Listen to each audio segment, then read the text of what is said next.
다급하긴 한가 봅니다. 급거 충청으로 안희정으로 안철수 잡기에 나선 문재인 후보 얘기입니다.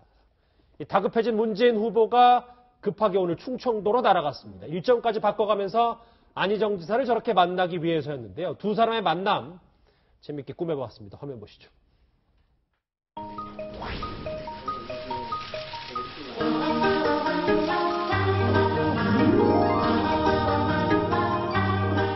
후보님 저희 방문을 진심으로 환영합니다. 예, 이렇게 또 따뜻하게 맞아주셔서 감사드리고, 예, 제가 올라올 텐데 또 밑에까지 이렇게 또 환영을 나와주셔서 고맙습니다.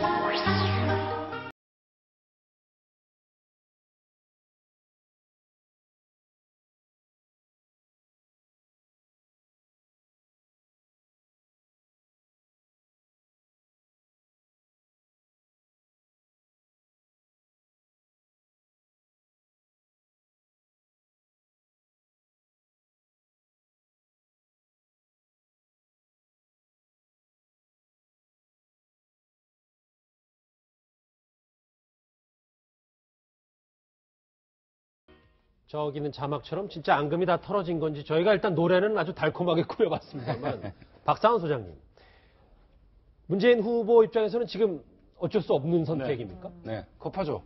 지금 뭐 각종 여론조사에서 우리가 이제 뭐 어떤 사람들의 관계를 볼 때 이제 먼저 화내는 사람이 진다는 얘기가 있잖아요. 근데 뭐 이자 대결, 양자 대결 여론조사 결과에 대해서 민주당과 문캠이 굉장히 좀 예민한 반응들을 이제 보냈는데 계속 또 1년에 두 사람이 비슷비슷한 게 나오니까 처음에 내일신문 보도 때 굉장히 발끈했고 일어나지도 않을 것을 상정해서 조사를 하는 게 어디 있냐라고 말도 안 되는 얘기를 이제 하고 했는데 확실히 좀 지금 문재인 후보나 캠프가 이제 급합니다. 급하고 저는 개인적으로 뭐 안희정 지사하고 문재인 후보 간의 두 사람의 앙금이 뭐 그렇게 굉장히 깊으리라고 보지는 않습니다. 왜냐하면 참여정부 때 같이 했던 것들이고 또 안희정 지사가 참여정부의 적자인데 뭐 민주당을 나와서 뭘 어떻게 할 수는 없는 것이고 다만 이제 현실적으로 광역단체장이니까 본인이 직접 선거운동을 할 수 없는 한계는 있는 것이죠. 근데 정 떨어진다는 표현도 아직 물론 시청자분들 다 기억하시잖아요. 네, 그 경선 과정에서 이제 정 떨어진다는 그게 있는데 문제는 안희정 지사가 아니고 이제 문재인 후보인 것이죠. 왜냐하면 특이하게 타이밍이 늦습니다. 예를 들어서 이 문제, 이런 위기를 미리 알았다면 그 경선 직후부터 바로. 당내에 일단 갈등을 봉합하는 이긴 자 아닙니까? 승리한 자가 그 봉합에 총력을 기울이는 모습을 보여야 되는데 뭐 양산에 가 계시고 영도 어머님 만나러 가시고 뭐 이렇게 약간 어정쩡하게 있는 와중에 예견됐지만 이현조 의원이 탈당을 했습니다. 예. 자, 그렇다고 본다면 제가 문재인 후보 측에 하나 여쭙고 싶은 것이 불통이 비단 박근혜 대통령만의 문제였을까? 문재인 대표가 지금 문재인 대표를 가장 위협하는 후보가 안철수 후보 아닙니까? 예. 국민의당 아닙니까? 문재인과 친문 세력이 잘했다면 이 당이 존재하겠습니까? 그렇지 않지 않습니까? 그러니까 결과적으로 이 배타성, 친문 패권주의가 그 국민의당과 안철수 후보를 만들어낸 것이고 그게 지금 이제 그 민주당과 문재인 후보의 위기로 작용하는 거 아니겠습니까? 그렇다고 본다면 조금 더 적극적으로 본격적인 대선이 시작되기 전에 당내에 문재인과 각을 잡았던 세력들이 문재인과 문캠이 정말 바뀌었구나라고 하는 것을 느낄 수 있게끔 하는 것이 본질인 것이지 뭐 안지사하고 만나가지고 한 2, 3일 지나서 우리들이 사이 좋습니다 라고 해서 그 마음이 풀어질 가능성은 없다. 그렇기 때문에 이기고 지고보다는 문재인 후보가 가장 급한 것은 당내 경쟁했던 세력을 진심으로 화학적으로 묶어내는 것이 선거운동의 대전제가 아닌가 이런 생각이 듭니다. 앞에 부분은 좀 스케치로 좀 봤잖아요. 두 사람의 목소리 한번 같이 들어보시죠. 단체장으로서 정치적 중립과 선거 중립을 지켜야 되는 그런 위치가 되어서 힘을 함께 적극적으로 모아들이지 못하는 것에 대해서 굉장히 저는 좀 마음이 안타깝습니다. 그 선거법 때문에 속 시원하게 말씀을 못 하시기 때문에 제가 대전에서도 말씀을 드리자면 전폭적으로 지지하고 전폭적으로 함께하겠다. 그 말씀이었습니다. 예. 고 박사님, 뭐 저희가 오늘 키워드로 뭐 안으로 안 잡기냐 뭐 이런 키워드를 뽑아봤는데 실제로 안철수 후보에게 안희정 지사의 표가 가는 것을 좀 방지하고자 오늘 충청으로 간 이유가 있겠죠? 그렇죠. 지금 경선 이후에 사실은 컨벤션 효과를 문재인 후보가 봐야 하는데 그 효과를 지금 안철수 후보가 다 보고 있는 거 아니겠습니까? 예.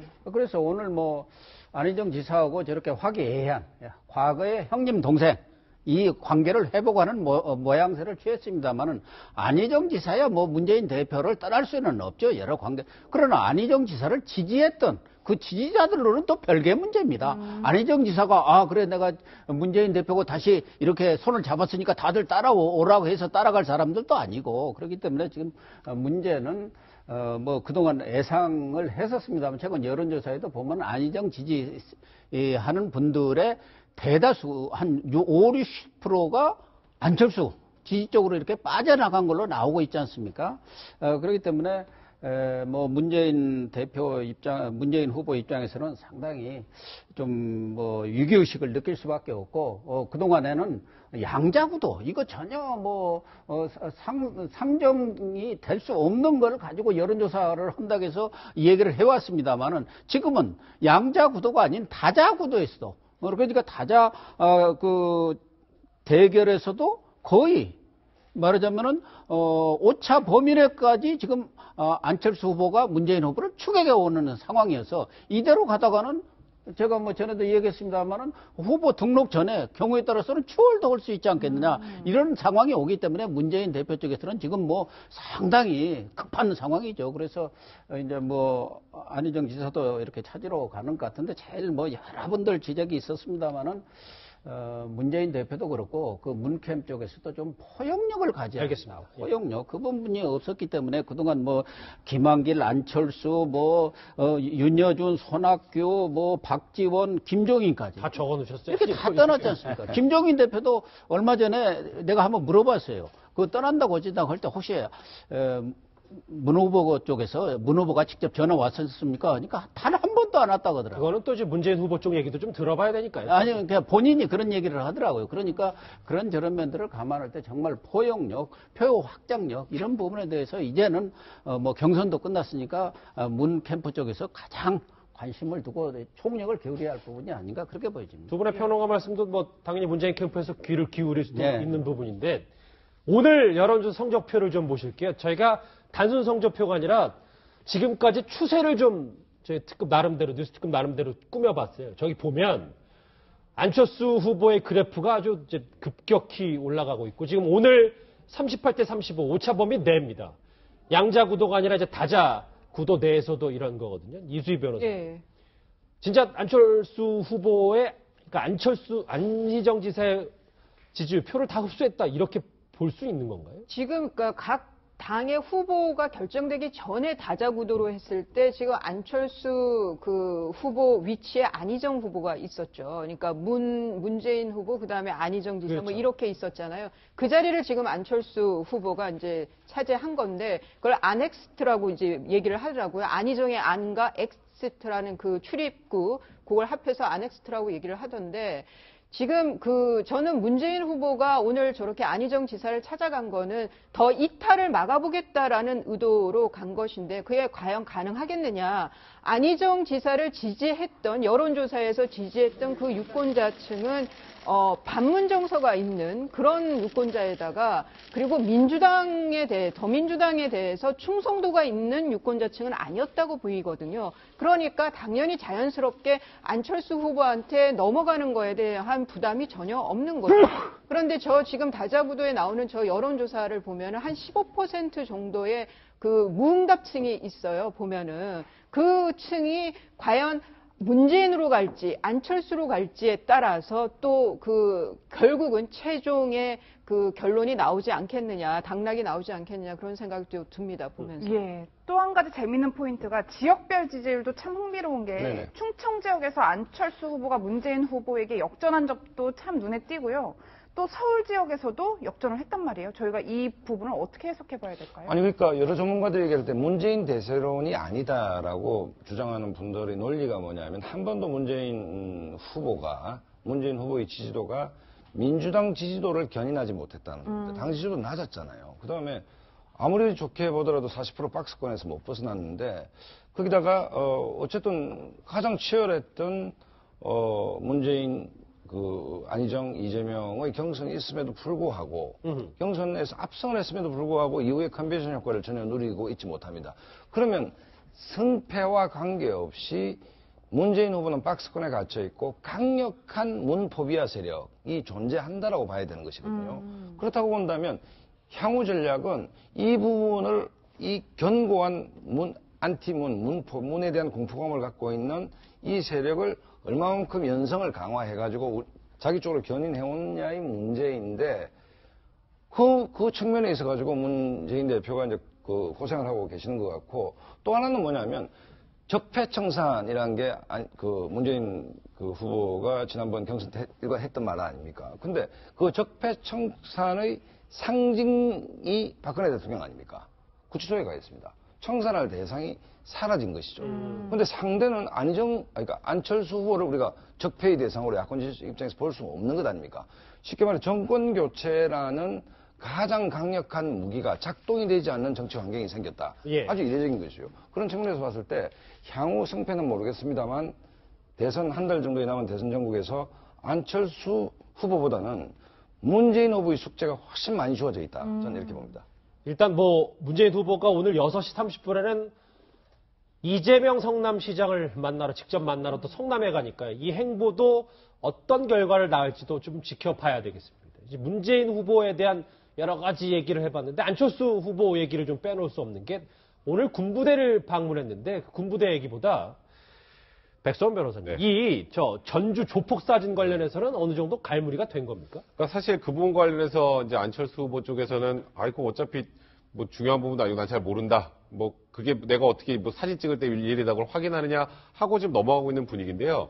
사실 지금까지 소위 말하는 검증에 또 반대되는 어찌 보면은 약간 비방 이런 부분들을 결합해 보면 거의 문재인 후보에게 집중이 돼 있었죠. 예. 이제 안철수 후보가 그런 자격을 갖춰가는 것 같다는 생각이 듭니다. 이제 공격의 화살이 이제 안 후보에게 오는데 이제 문재인 후보 측에서 바라보는 안철수 후보는 이런 거죠. 그러니까 쉽게 말하면 문재인 후보 측의 지지율은 굉장히 공고합니다. 무슨 특별한 사정이 없어서 흔들리질 않아요. 다만 이제 확장성에 문제가 있다는 건데 안철수 후보 같은 경우에 안철수 후보를 지금 지지하는 이 유권자들의 분포를 보면 사실 좀 떠다니는 층이라고 해야 될까요? 어디로 가는 게 제일 소위 보면 문재인 후보가 대통령이 되는 걸 막을 수 있을까라는 사람들이 많이 모여 있는 거기 때문에 이 부분과 관련해서 사실 이런 검증 과정에서 좀 치명적인 것들이 하나둘씩 나오기 시작하면 또 안철수 후보도 안심할 수 없는 상황이란 말이에요. 지금 이 상승세 관련해서. 예. 그러다 보니까 일단은 이제 문캠에서 안철수 후보에게 이 공격을 집중하고 있는데 이 부분과 관련해서는 아직 정리가 좀 명확하게 돼가고 있지는 않습니다만 안 후보 같은 경우 포스코 사회이사 관련된 문제나 이번에 아까 조폭 사진 문제나 아니면 또 그 관련해서 또 찻대기 의혹이나 이런 부분에 대해서 좀 더 이제 공격에 집중이 되다 보면 안철수 후보 측에서도 이 부분에 대해서 그냥 어물쩍 넘어가는 그런 상황을 가다가는 또 문제가 발생할 수 있기 때문에 이에 관련해서 어떻게 대응을 할지도 또 안 후보 측에서도 철저하게 좀 대응을 좀 해야 될 거라는 생각이 좀 드네요. 예. 오늘 화면에 보시는 것처럼 군부대를 찾았잖아요. 안철수 후보 이 조폭 사진 논란에 대해서 이렇게 얘기했습니다. 같이 들어보시죠. 제가 실검 몇 위 이런 게 관심이 없습니다. 솔직히. 그게 중요하겠습니까? 문재인 후보가 적폐 세력의 지지를 받는다는 그런 표현을 했습니다. 그런데 저는 그건 심각한 문제라고 봅니다. 본인을 지지하지 않는 모든 국민은 적폐 세력이라고 한 겁니다. 그건 있을 수 없습니다. 국민에 대한 모독입니다. 어떻게 정치인이 국민을 그렇게 모독을 합니까? 세게 말씀하시네. 이현주 의원 이제 탈당해서 또 안철수 후보의 오른쪽에 딱 서 있군요. 안보관 문제가 하도 안철수 후보에게 아킬레스건이라고 생각해서 오늘 군부대를 찾았나 봅니다. 그렇겠죠. 어쨌든 안철수 후보가 강철수에서 독철수가 된 건 틀림없는 것 같습니다.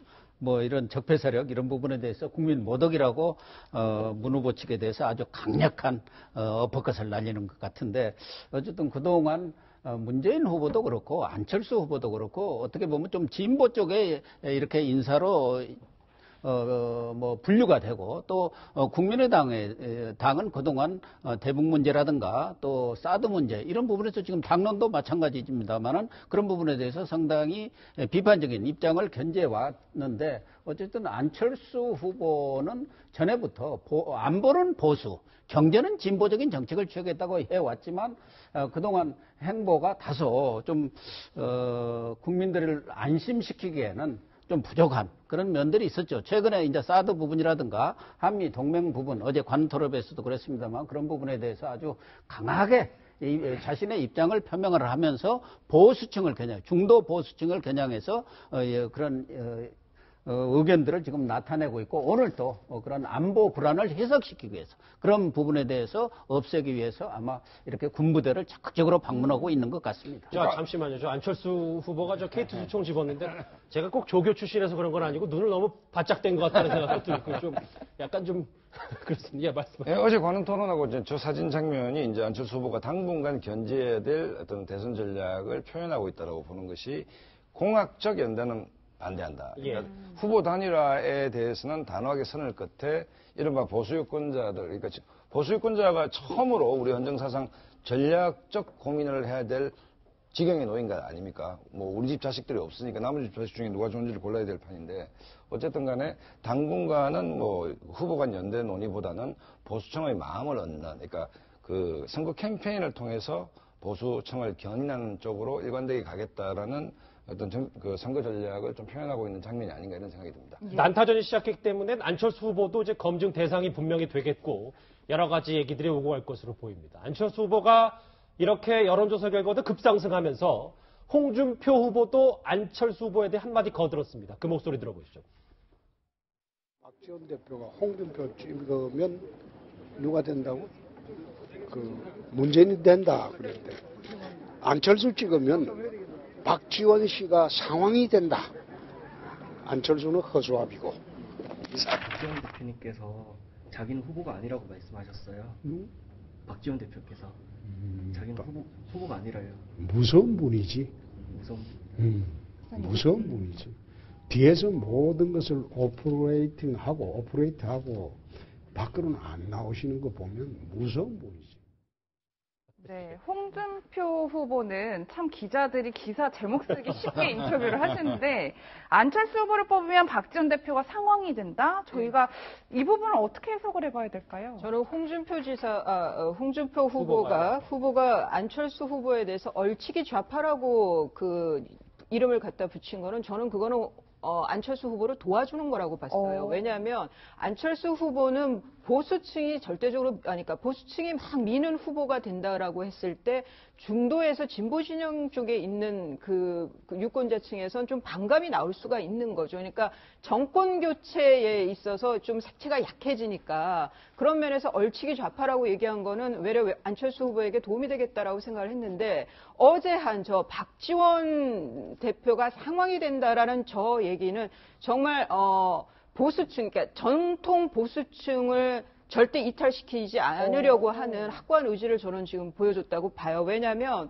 박지원 대표가 이제 갖고 있는 것 중에 하나가 이제 그 유승민 후보도 얘기를 했지만 햇볕 정책, DJ 햇볕 정책에 대한 그 계승자다, 신봉자다 이렇게 이제 유승민 의원이 선을 그었는데 지금 그런 면에서의 안보관을 지금 건든 거고요. 국민의당의 안보 정책에 대해서 건든 거고 또 하나는 상황이 된다라는 얘기는 좀 저는 정통 보수층의 지역 감정도 건드렸다고 봐요. 그래서 홍준표 후보의 저 두 마디 박지원 대표를 안철수 후보 옆에 끌어낸 거, 더 앞에 끌어낸 거는 안철수 후보에게는 좀 타격이 될 수 있겠다. 뭐 이런 생각도 좀 들었습니다. 근데 고 박사님 또 저보다 다 잘 아시니까 안철수 후보를 싫어하는 사람들 중에는 박지원 대표가 저렇게 진짜 나설 수도 있었기 때문에 못 믿겠다 이런 사람들도 있어요. 그거에 대해서는 어떻게 생각하세요? 뭐 일부 박지원 대표에 대해서 부정적인 생각을 가진 분도 많죠. 워낙 정치를 오래 하시다 보고 또 정치의 어떤 그 뭐랄까 정도 뭐 그런 것을 벗어난 것은 아니지만 어떤 그 술수랄까 그런 부분에 있어서 상당히 능한 분위기다 보니까 좀 부정적인 이미지를 갖고 있기 때문에 박지원 후보, 박지원 대표에 대해서 이렇게 전면에 나설수록 안철수 후보에 대해서 마이너스 효과가 있는 거 아니냐 그런 측면도 있기는 있습니다만은 그럼에도 불구하고 지금 안철수 후보와 박지원 대표 간의 역할 분담을 잘하고 있다고 저는 봅니다. 그러니까 안철수 후보는 상대 후보를 뭐 그렇게 비난하든가 공격하든가 그런 거 하지 않지 않습니까? 아니 아까 문재인 후보한테 적폐 뭐 이렇게 해서 아니 그러니까 뭐 하지만 그렇게 우리들이 얘기한 대로 좀 네거티브라든가 아니면은 뭐 어떤 정책이라든가 그런 주장에 대해서는 받아는 칠 수는 있지만 뭐 이런 그 네거티브식의 또 일종의 막말식의 그런 얘기는 안철수 후보는 안 하고 그걸 박지원 대표가 박지원 대표가 악역을 다 담당해 주는 겁니다. 악역을. 그렇기 때문에 역할 분담을 잘해서 상대 후보 약점이라든가 그 참 건드리기가 좀 그 점잖은 후보 입장에서 건드리기가 곤란한 부분에 대해서는 박지원 대표가 아주 그냥 콕콕 찔러서 전곡을 찔러서 이렇게 탁탁 찍어주니까 그런 면에서는 아주 역할 분담을 잘하고 있는 거 아니냐 이렇게 보여지고 그동안 홍준표 후보도 문재인 대표를 지속적으로 공격해 왔어요. 뭐 문재인 대표뿐만 아니라 노무현 정부까지 뇌물정부인이 이렇게 공격해 왔는데 그 효과가 자기한테 온 게 아니고 안철수 후보한테로 지금 가버린 그런 상황이에요. 그러다 보니까 이제는 안철수 후보와 문재인 후보를 지금 같이 공격하는 그런 상황인데 박지원 대표가 그런 면에 있어서 워낙 노련하기 때문에 잘 받아치고 있는 것 같아요. 좀 뭐 홍준표 지사도 박지원 대표에 대해서는 고수다. 나오고 비등할 만한 정치 고수다고 스스로 인정을 했지 않습니까? 예, 말씀하신 것처럼 이제 홍준표 후보의 공격 대상에 안철수 후보가 들어간 걸 보면 그만큼 안철수 후보의 힘이 세졌다라는 반증으로 볼 수도 있다. 뭐 이런 생각도 들어요. 일단 궁여지책이죠. 지금 뭐 생각보다 지지도가 안 오르고 있기 때문에 저는 우스갯소리로 홍준표 총기 난사 사건이다. 이쪽을 쏘다 저쪽을 쏘다. 그만큼 어쨌든 총은 계속 나가네. 네, 총이 뭐 예를 들어서 아까 말씀드렸지 참여정부를 집중 공격했다가 그다음에 지금 총기가 다시 이제 상황론 이렇게 하면서 이제 국민의당을 공격하고 있는데 그만큼 지금 어려운 겁니다. 사실은 어려운 것이고 아까 말씀드렸듯이 국민의당 박지원 대표나 안철수 후보 입장에서는 사실 공학적 연대라는 것은 굉장한 정치적 리스크를 안아야 되는 거다. 예. 그리고 국민들 속에서 권력 나눠먹기로 비춰지는 순간에 과연 얻는 게 많은지 잃을 게 많은지를 분간할 수 없는 지경인데 만약에 자연스럽게 보수층 국민들을 견인할 수 있다면 그것처럼 좋은 게 어디 있겠습니까? 그 전제는 어쨌든 홍준표 후보를 10% 이하에서 묶어둬야 되는 것이거든요. 10% 이상만 15% 20% 온다면 내용적 3자 대결이 된다면 문재인 후보가 가장 유리하지 않겠습니까? 그렇기 때문에 안철수 후보 입장에서도 홍준표 후보를 10% 이하에서 철저히 묶어놔야 되는 그래서 사실상 내용적 양자 구도를 만들어야 되는 것이고 내용적으로는 단일화가 되되 형식적으로는 절대 공학적 단일화를 배제하는 뭐 이런 쪽으로 가야 되기 때문에 어렵네요. 두 사람의 박지원 그 대표와 홍준표 후보의 치열한 공방은 계속될 거라고 앞으로도 하는 것이고 또 하나는 뭔가 하면 박지원 대표를 홍준표 지사가 그 후보가 상황이라 했는데 그 측면에서 문재인 후보가 좀 안타까운 게 만약에 김종인 대표가 그대로 계시면서 안철수 후보의 박지원처럼 역할을 했으면 어떻게 됐을 것인가. 이 부분도 문재인 후보한테 좀 아픈 부분이 아니겠나 이런 생각이 듭니다. 예. 알겠습니다. 홍준표 후보까지 나선 안철수 후보의 공방 얘기까지 해봤습니다.